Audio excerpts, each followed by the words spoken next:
Tell It Right Podcast.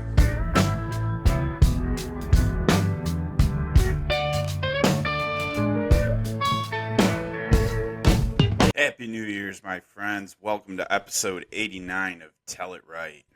We are in the new year, and like every year, everybody, it's always a new show. I will say, I'm sad that after 4 years, we still haven't hit 100 episodes.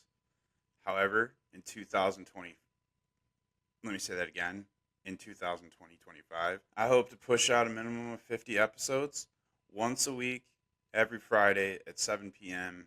on YouTube. So be there, be square.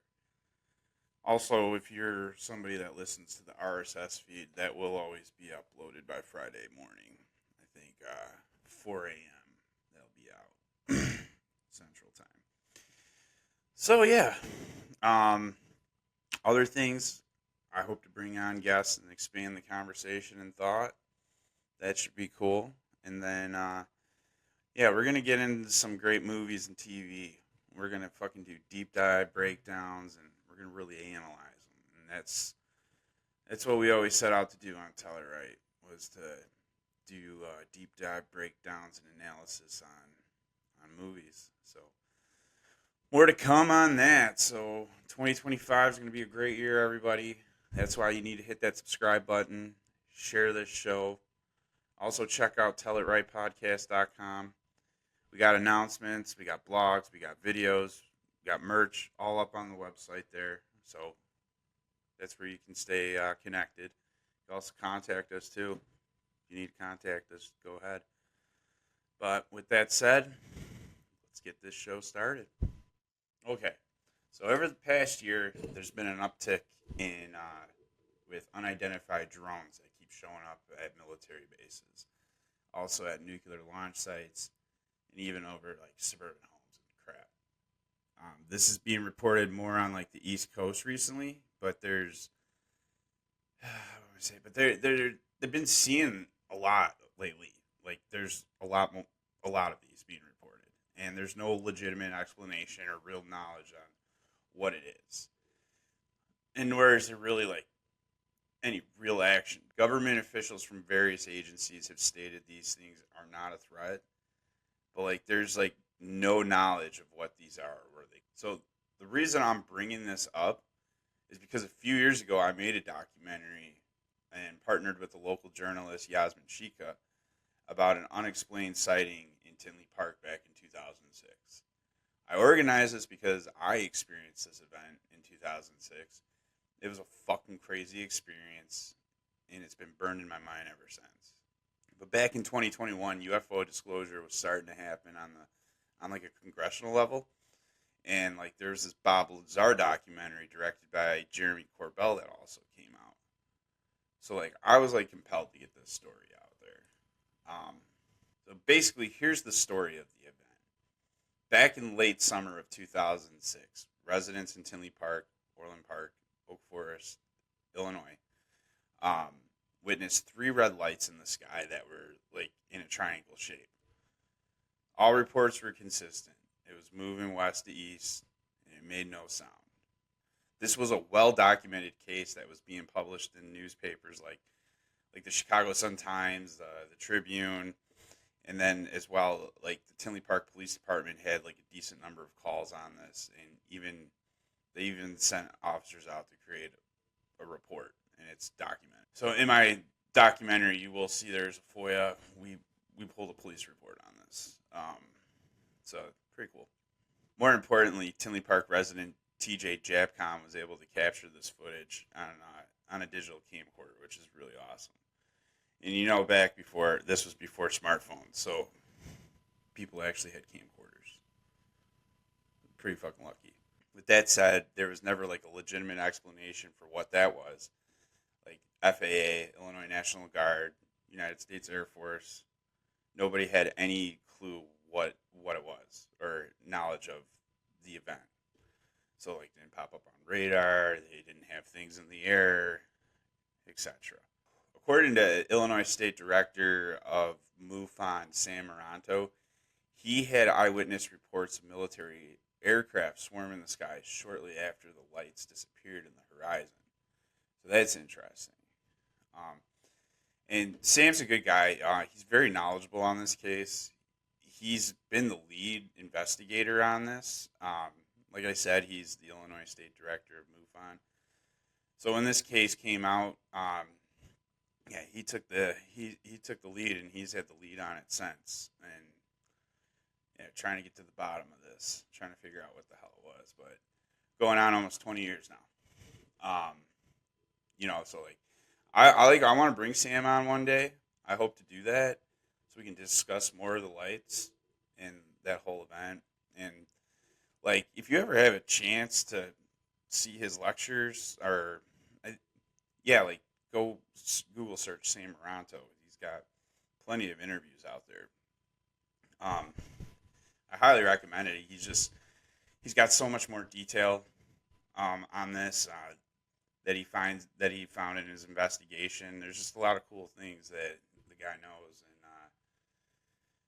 and I highly recommend checking that out. But anyways, no one really knew what the hell it was or had a clue what it was. So I remember when I saw it, and I remember it to be like on a Friday night. However, in our documentary, status quo, everybody said it was on Saturday. So maybe I'm wrong, maybe they're wrong. I don't know. I remember it to be a Friday because normally, like, I just remember the day it was Friday because there was a football game going on at night. Football games were never during the day. I mean, they were never at night on like a Saturday or something like that. So if it was during the day, it would have been on a Saturday morning. But usually they do them at night, so it would be on a Friday or like a Thursday, something like that. Never on a Saturday. So that's my one thing. And I remember we didn't go to the game. I was with a group of friends, just two other people, and I remember we didn't go to the game because we got a case, like a 6-pack of beer, and we ended up heading up to the park when the sun went down, and so we were out there, just drinking. But it was a crazy experience because I just remember like the two friends I with. It was a guy and a girl. They weren't like dating or anything, but they were like really fucking chummy, and they started fucking making out. And so I was like, whatever, this is like dumb, because I'm sitting there and they're making out, and what else am I gonna fucking do, right? And I don't want to be like dramatic and like walk off and go home. So what I did is I walked away, and there was like a bench nearby, like a couple feet away from them. So I just laid down and I was just like staring at the stars. And like, this is where the wild fucking part comes, because, and I didn't really explain this in the documentary. I mean, I explained that I saw these lights coming, but here, I'll get into it right now. So I'm laying on this bench. My feet are facing the west. My head's facing the east. I'm looking straight up. Okay. And then I'm just like, so I'm looking straight up at the stars. And it's quiet. It's dark. There's a bunch of stars. There's no moon out. And I'm just like laying there. And I'm just like, what if aliens came out of the sky right now? Like, what if they just came out like Close Encounters and like big spaceship appears? And I'm just like, that would fucking make my night right now. I mean, like, I'm the third wheel right now, just laying on a fucking bench. So what else can happen to me, That would have made my day. And like, I shit you not, dude. This is going through my head, right? And then I start looking more to like the western horizon. So I'm laying on that bench and I'm kind of looking towards the western horizon. And I saw like a red light in the distance, just a pure red light, no glow, no flash, just a solid red light. And I just like, it looked similar to like a cell phone tower. So I wasn't like thinking anything of it. It just looked like it was a light from a tower from a distance. And it was above the tree line too. So it was, I probably shouldn't have, I just wasn't thinking about it. I did have a little bit to drink, but, whatever. So this thing actually then started moving closer. So like, once I started realizing it was kind of like moving, my heart kind of started dropped. And like, my brain was like, I don't know, it was like trying to verify like what it was seeing. Like, it wasn't sure if this was actually happening. And like I said, I had a few beers at this point, but I wasn't drunk or wasted.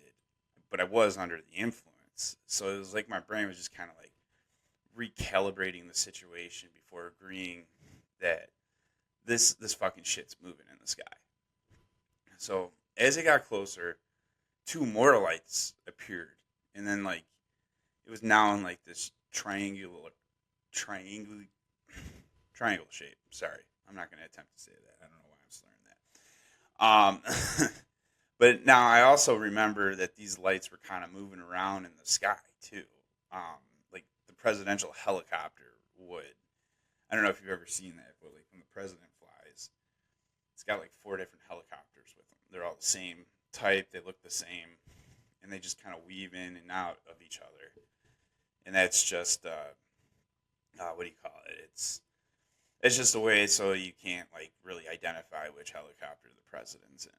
It's just a way to keep him safe, you know. So that's kind of like what it was like, and yeah, like that was crazy. But like I didn't feel like the lights were attached, but the status quo, you know, from what they believe it is attached. It was like one like structure, sort of say like so. I'm not like saying they're wrong or anything because like it was then kind of explained to me like if this thing was kind of like spinning around that because we couldn't like see the structure, we just saw the red light and it was a dark night. You know what I mean? So like with it moving around, like if it was like kind of like spinning like oh what do you call those things where they like you know what I'm talking about where they no you guys don't know what I'm talking about. No, like NASA does it. They put them in the thing with like it's like the Da Vinci guy, and their hands are all strapped up, and then like I forget what they call it. It's like a gyro or something. That's what it was. It was like spinning around like a gyro, just like I don't know. So that could explain why I thought the lights were like weaving in and out like the presidential helicopters, because otherwise you that's what yeah I don't know because everybody does report that the lights were moving in like different formations, but I guess like some NASA engineers got involved with this or scientists because there was like a History Channel special years ago on it, so they brought some professionals in, and I don't know, just kind of what they concluded was that there's just this dark void compared to stars behind everything. Like yeah, it was probably one solid structure. So, um, but like here's the other thing too. When that thing like moved over like my head, there was no sound. So there wasn't like an airplane. It wasn't like jet engine. No like helicopter sound or anything. It was like it was quiet. It was weird. It was just moving in the sky. Like I don't know if you've ever seen like a satellite or ISS. ISS, you know, sometimes fly over your home, and you can see that with your naked eye because at certain points it's reflecting off the sun when it's dark out. Obviously, because it's so high up, it has influence of the sun's light. So it just looks like a big like gold star that moves in the sky. And it was kind of like that, where it was just like obviously you don't hear anything from that because it's so fucking far up. But you know, that's like another question people have asked me, like, how far do you think it was? Like, I don't really fucking know. That's the thing. Like, some people think it was like really high up there, and that this thing was like massive. But like, I don't know. It definitely was like way above the tree line. Um, there was a water tower near where I was, so I mean, I couldn't begin to tell you how tall that is, but that's way above the tree line. So pretty fucking tall. Um, but I would say it was like maybe like 3 or 4 of those water towers high. I don't know. That's why like I wish when I was younger, like I knew how to like. I wish I like thought about. Okay, it's this. You know, that's that big. So you know, it was this many away or something like that. You know, like kind of like how snipers use certain things to, you know, eye out how far something is. Understand like how far a football field is and kind of like use your mind's eye to put it out there. It's like, okay, it's 10 football fields away. Something like that. I don't know. But I don't know. I just remember trying to get those friends of mine to stop kissing on each other and look up, and they wouldn't. They just kept telling me to shut up, and I think they just thought I was trying to get attention. But like to this day, they never believe me. But yeah. Anyways, we finally left. I went home, and it was just weird because I couldn't like really talk about it with anybody. I just had like fear that people would find me nuts or that I'm like on serious drugs or something. But like when I went home, it was like 9:30. I walk in and like I just remember like my dad was like, "Hey, you want to go get a pizza?" And I'm like, "Yeah, sure." He's like, "Hey, you want to go? You want to drive?" Because I was like 15, so I was learning how to drive, and I'm like, "Fuck, no, no, I can't."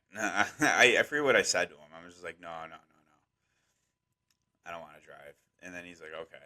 So like I think he knew I was like fucking drinking. I think he was like fucking with me. But we drove up there, and it was just like it was a weird drive because I had just seen something fucking crazy. And like, the first thing you want to do is you want to tell everybody, but you're in the car with your dad. For one, you've been drinking, so you're trying not to get caught with that. And then, yeah, then on top of it, you start telling your fucking dad, "Oh yeah, I saw some fucking crazy lights here about an hour ago. I don't know how to explain it, but they were doing weird shit in the sky, and I don't know." And so I'm just like sitting here like I feared if I told that to my dad that he would just be like, "Dude, you're on fucking drugs. We're getting you drug tested tomorrow, and you're being shipped off to some fucking boarding school or some shit like that." I don't know. So I kept my mouth shut. I just knew it wasn't the right time to start talking about this. But I kept my mouth shut, and then I just remember going to school the next week, and there were people talking about it, so it felt good. There were people that saw it, and I wasn't alone. There were people out there, so that there was somewhat of a outlet on like a peer to peer level. So it wasn't bad. But like with that said, I never like really tried to investigate it or take real notes. It was like it was just always cool to talk to someone about it when they brought it up. And so like in 2008, the History Channel, like I was saying earlier, did a episode with UFO hunters. Yeah, at Tinley Park, and that was something Sam arranged. So he was able to kind of get that attention back then, which is awesome because it was only a few years after it happened, so it was a good time to kind of re-spark that and get that across the nation too as well. So you know, props to that. So it re-sparked a little attention in me, but like not enough to like go back and research it.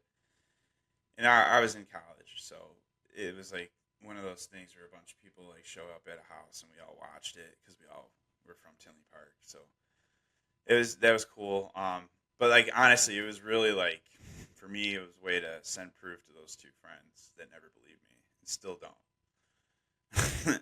So no, they actually telling me that they don't believe that I saw it, and then when I show them the proof, they don't believe that I saw that either. So it's fucked up. But anyways, but like for me, it wasn't until like 2016 when all of a sudden this subject like started mattering for me, and like yeah, it was because of like Tom DeLonge too from Blink 182, which is it's like the weirdest thing got me into this to start like researching it. And so yeah, it was like Tom DeLonge puts out this YouTube like biography on him. And so it starts off you're learning about music, and it's like really cool to learn how he got into like what like inspired Blink 182 and all that, like all the bands he used to listen to, all the old school punk rock guys from like the 80s into the 90s, and yeah, and like learning about this, and then like So you just get like all this like awesome inspirational information, and then at the end he just like fucking throws this bomb about fucking UFOs, and it's like, oh yeah, coming up in the future here, man, we're gonna have like more content and like government disclosure. I'm working with people within the government right now, and we're working on a way to like disclose this. And that like I was like, what? And then I just started researching more and more on him, and then finally it trailed me off on the other things, and it really brought me on a wild fucking ride. And like the next 5 years after that, I would get into some like wild ass fucking theories, like secret space organizations, like with intergalactic senates. Like we have like a whole fucking rogue government that's a part of some like Federation, like Star Trek shit or Star Wars even, and like I don't know, lizard people, bird people, fucking ice walls. I don't know, dude. It got really kooky for a while, and then like this whole like deep states out to get the people, and they're gonna fake an alien invasion and whatnot, and I don't know. It was a lot of crazy shit, but like with all that crazy shit, I was able to kind of pull things apart, and eventually it was able to something feels clear to me after going through all that. And that's what they'll tell you. Like there's probably like 10% truth out there, and the rest of it's bullshit.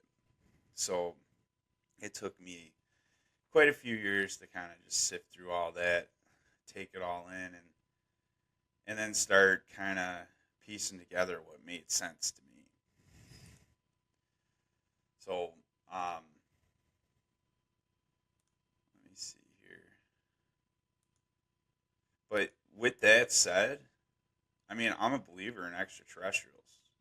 I mean, I I can't sit here and believe that we're the only intelligent life out there in the universe. All right, I just we can't be like the only fucking accident with whatever with the Big Bang theory and all whatever all this is. So yeah, I just think there has to be other intelligence out there, but I can't. Here's the thing though, I can't tell you if aliens came here, if they're here right now, or if they're coming here. Like I don't know. I don't know if that's necessarily true. People say like all the way back to biblical times that like there's a lot that they believe that a lot of references to angels and stuff could be aliens.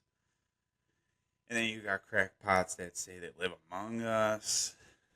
They're interdimensional. They live in the ground. A lot of messed up theories there. But like what I can tell you from what I've researched is like humans are pretty incredible people. All right, with that, honestly, like we've done some pretty cool things, and all it took was resources and ingenuity. All right, I'm like, let me circle back here to Chicago, and that's where I'm from. So, Chicago did some pretty amazing things. I mean, like some pretty freaking wild things. So, we all know they had a sewage problem for the longest time. Okay, where they took their fresh water, they also dumped their um, their sewage, and then they dumped chemicals, and then they even dumped fucking animal guts and blood and shit. So there was a lot of nasty shit in the Chicago River and even Lake Michigan. It was fucking dirty. Okay, so they did some things. That's why the pump station's out there. Kind of beyond Navy Pier. So the idea of the pump station was to pull water further out, but the dirty water was still getting to the pumps, and people were still getting sick, and it was just nasty. So what they ended up doing was, we all know that they reversed the flow of the river, the Chicago River, and they sent it towards the Mississippi. And by doing this, It's allowed all that shit to dilute itself and then make the water clean. Now, there were fears that people like all the way down in St. Louis were going to get sick, but there was no proof that from what they would, from the testing they did, is everything was diluting itself before it even hit the Mississippi. So by the time it would get to St. Louis, there's no proof that if people were getting sick from the water from St. Louis, there's no proof that it was actually from, Chicago. But realistically, it's destroyed an ecosystem, and it's not natural. But it has, saved many humans and has kept Chicago's water a lot cleaner. And Chicago's, I think, considered to have some of the best water out there. So, but anyways, don't want to trail off too much. But yeah, resources and ingenuity, and we've accomplished great things. But like, I want to point out Nikolai Tesla, okay, and his experiments with electricity and inventing AC power. Because of Tesla, we have more efficient power than what Edison was proposing to do. Edison's little plan would have had a power plant at every like square mile.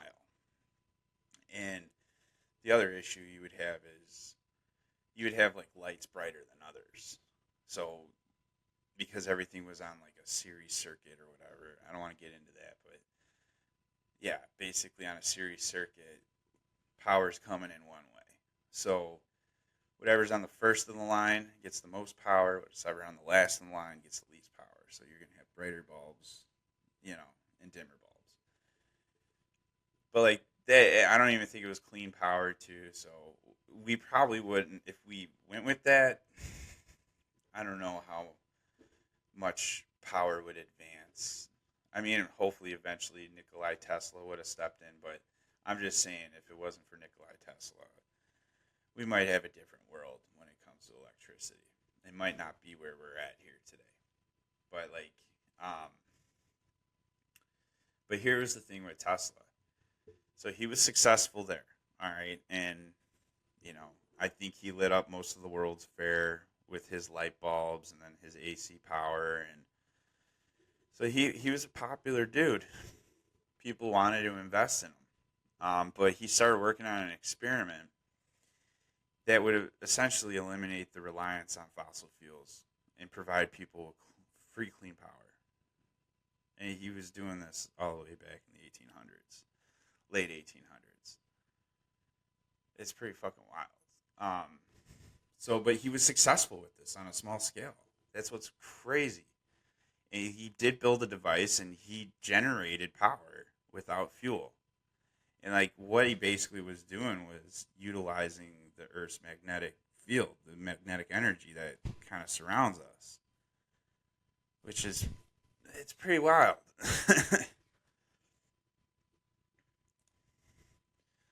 So, anyways, Tesla brought this information to J.P. Morgan. Okay, so J.P. Morgan was one of the financiers he worked with back in the day, and he asked him for money, and he explained what he was going to do.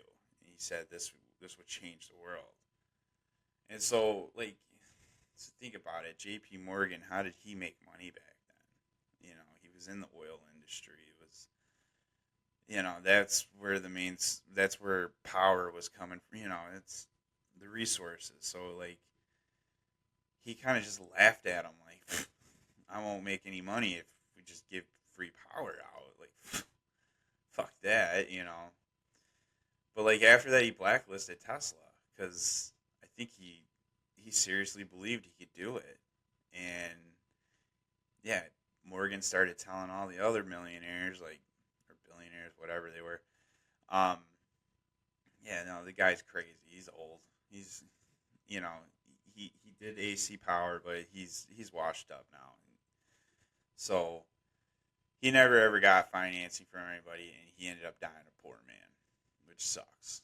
But he still constantly worked on theories and whatnot. And some people say he made mistakes. He trusted people that he shouldn't have. And that was the thing. Like, he wasn't a businessman. He was just a scientist. And he got taken advantage of. But like with that said, in the 1940s when he died, the FBI raided his home. They took all his notes and documents. So I believe humans invented a device that could provide free, limitless energy. And if we had a device like that, we could solve so many fucking problems. It's not even funny. Like, we could achieve other sciences that right now can't be achieved because our current fuel sources. So, like, something like anti-gravity vehicles.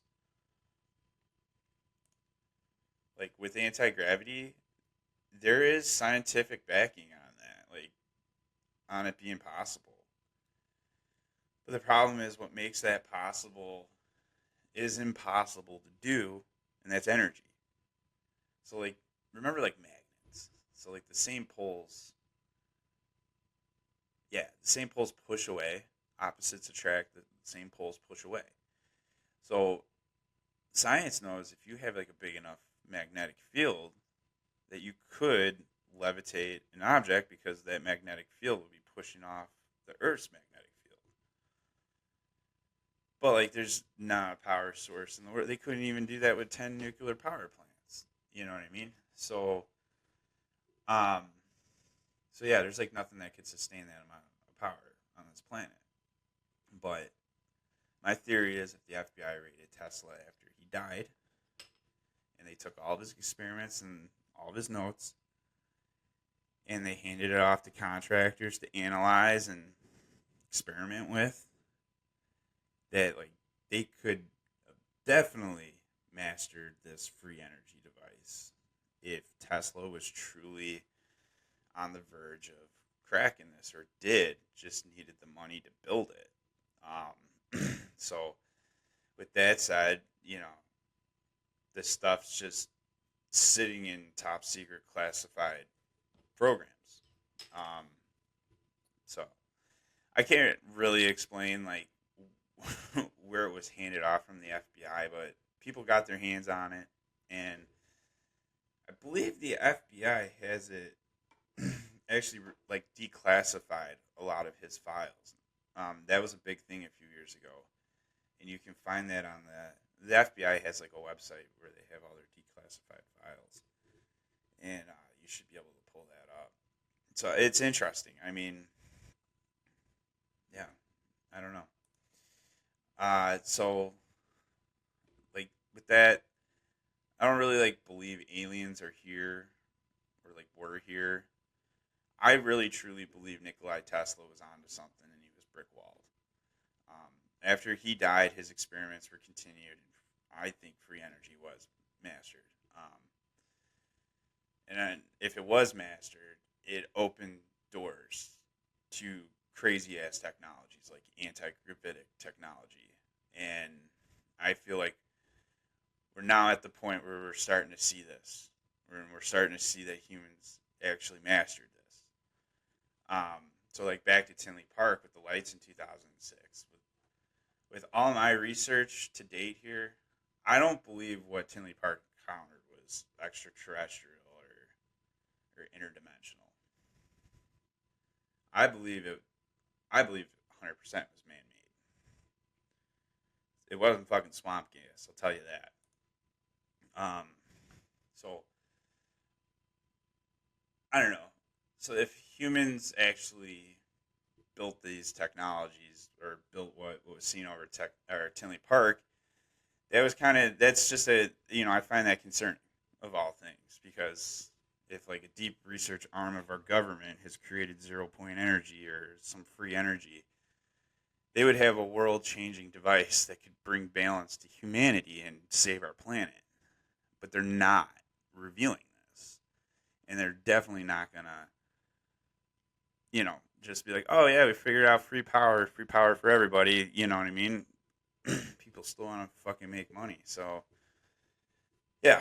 Because there's still profit in fucking oil and making stupid solar panels and fucking windmills, But, like, another concerning thing about this was that it just, like, when the sighting happened, there was no sound. No one heard it. And it wasn't even found on radar.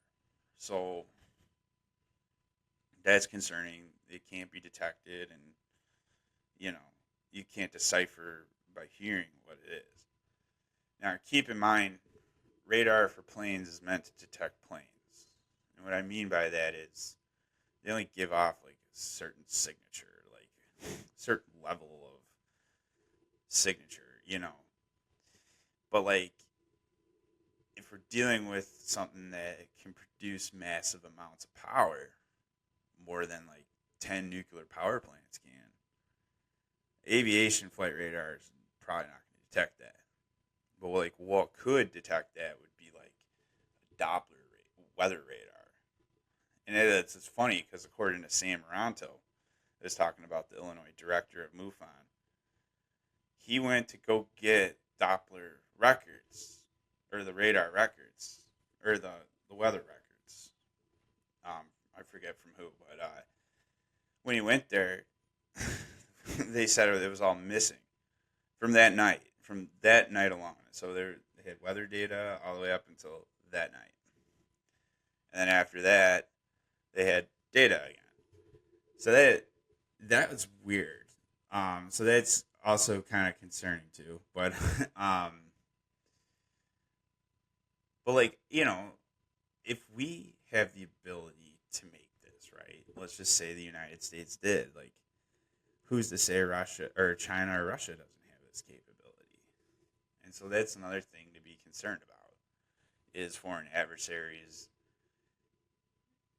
getting in midland or just getting over our country and, doing what they do. Like, another thing to think about is Germany in World War II, right? They were working on an anti-gravity vehicle. Theoretically, if they mastered it, it wouldn't matter like how big the bomb was, because with the anti-gravity, they wouldn't be, no one would be able to stop them. All right, like, they'd be moving at speeds so fast, faster than any fighter jet right now. Just like what you've seen in the news, the little tic tacs and whatnot, how the Navy pilots are explaining how they moved in directions and speeds that no craft on this planet could.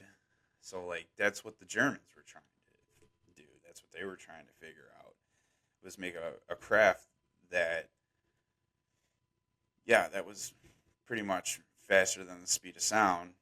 And if they had something like that, I mean, it didn't matter if you had an atomic bomb. I mean, they could be in a target in and out in seconds, and be blown up before anybody knew who did it.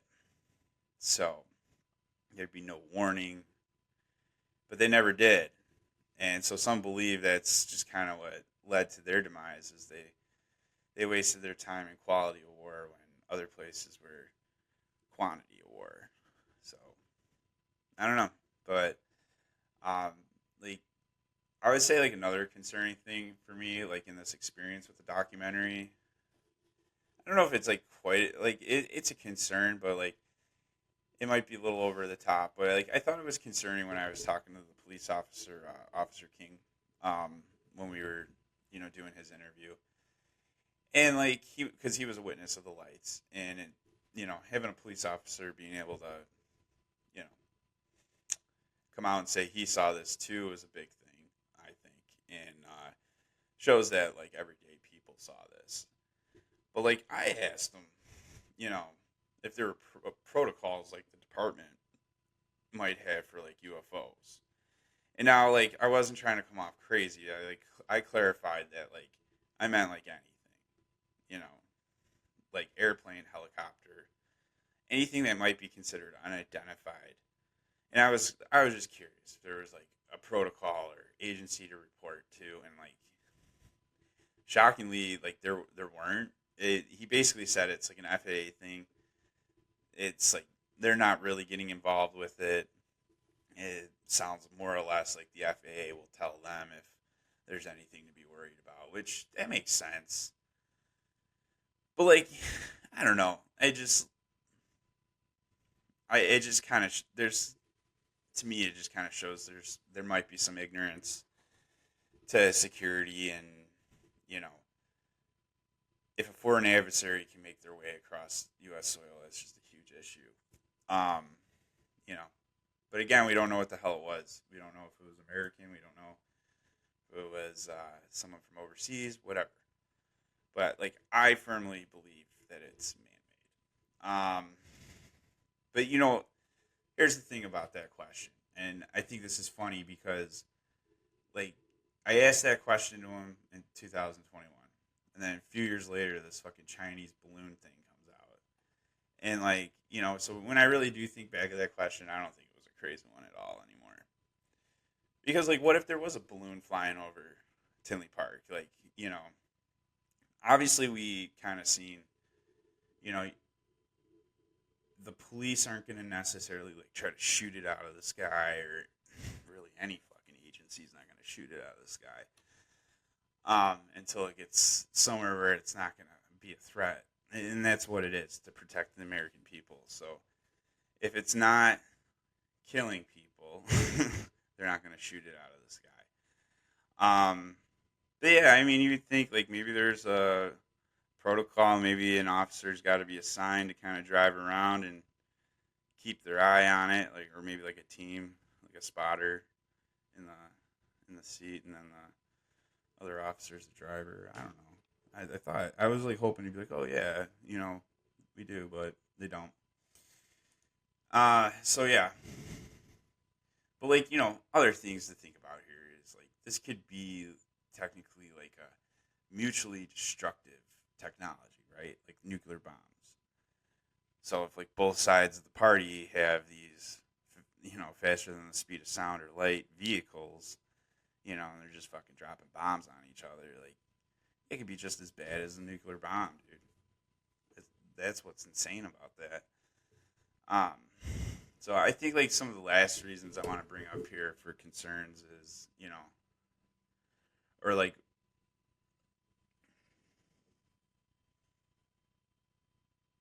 so like this brings me to some of my last reasons why I wanted to do this documentary.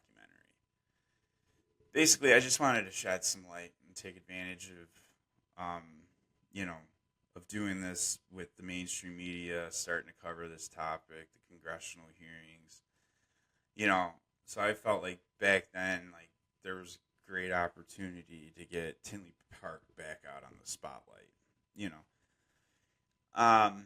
which I think it worked. I think it was a good time to do it. But like, yeah, I saw an opportunity to bring attention to it. I also wanted to show people that like, dude, we're fucking real people. We saw something fucking weird. We have no clue what we saw. Like I honestly, when you watch the documentary, none of us thought it was an alien. I mean, like, the word gets brought up, but like, the fact is, we didn't know what it was, and then like, I like that. I like that none of us sat there and was like, dude, this could have been alien. No, we weren't like, we were just like, we don't know what it is. It was very fascinating. Like, yeah, that's another good point. None of us were ever scared. I wasn't scared when I saw it.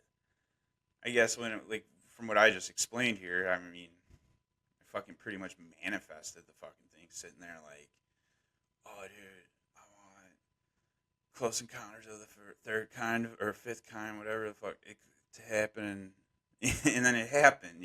So like, so I was excited, I was ecstatic when it fucking happened. But I didn't think we were being invaded. That was the thing. Like, I wasn't like feeling like I was in danger, and nobody else did either that witnessed it. And so I thought that was kind of cool too. But we're not fucking afraid.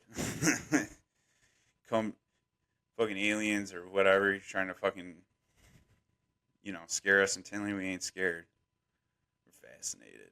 But yeah, then I mean, finally, I just wanted to bring attention to this, and I just wanted people to kind of know that we probably shouldn't discount it.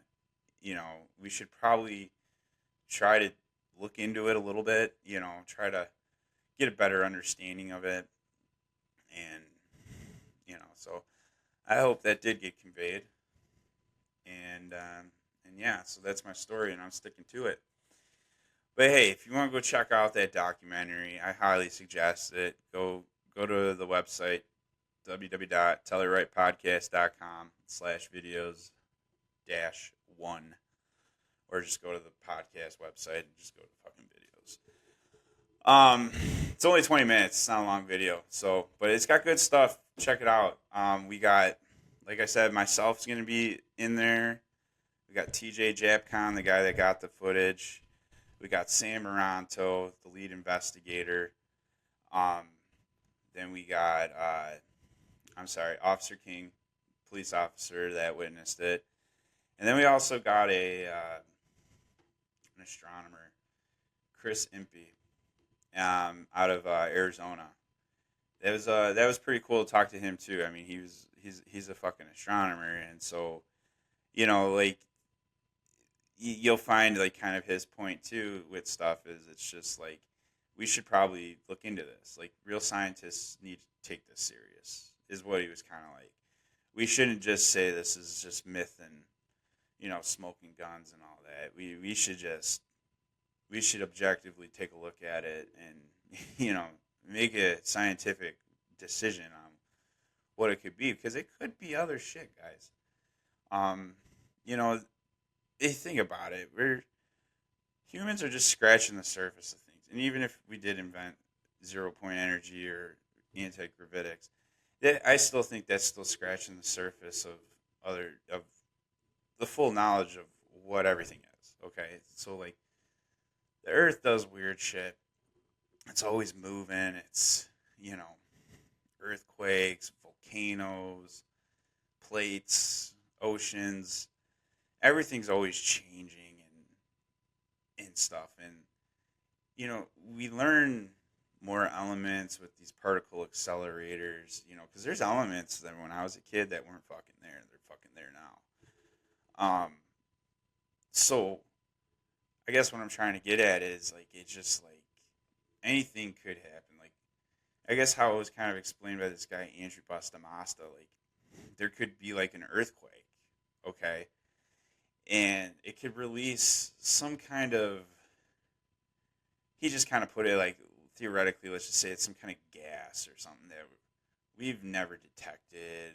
It's something that's inert to us. It doesn't hurt us. No one's gonna fucking die if they huff it. But it's just like it's something that we've never discovered, right? But like it reacts with the Earth's magnetic field or the ionosphere or something, and it makes like weird colors or something. It makes like an aurora, There's possibilities and stuff like that. And I guess that's just like a really elaborate way of saying swamp gas. But yeah, no, I mean, like, you never know, and that's why we should take it serious. So, but anyways, thank you everybody. That's episode 89. We'll see you back here for 90. Next episode, we're gonna get into Rick and Morty. We are gonna break down the Claw and Hoarder episode where Morty gets a depressed, sex-addicted dragon. That ought to be fucking fun. So we'll see you next time. Shit. That's it.